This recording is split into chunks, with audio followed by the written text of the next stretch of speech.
You don't want to make a game with a smaller scope because you believe that people are going to think it's just a cheap game and no one wants to play it, or you don't have enough value to give the player, or maybe you believe it's going to change the genre of the type of game that you want to make.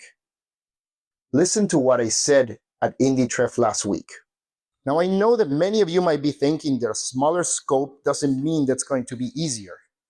It might mean that you have to change the niche of your game. It might mean that it's more difficult to have enough to show the players. But I'm here to break that assumption, because a smaller scope is not an unpolished game.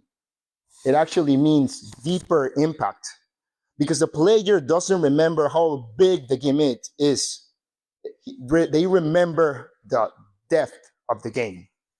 If you have a game that's huge, that has many different mechanics, and you're trying to polish all of them, one here, one over there, you might have a huge game that feels completely empty and boring.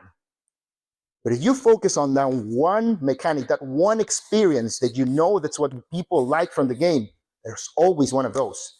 And you polish it to the core, and you polish everything around that idea, you're going to have a game that is much smaller in scope, but deep, that people are going to like.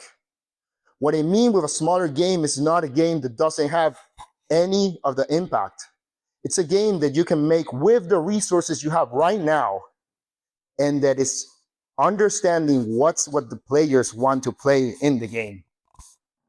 Break that misconception, understanding that having that game with the main feature polished to the core is what's going to make players want to play it. It's going to give it that depth that it needs, not having many multiple things and having a bloated scope.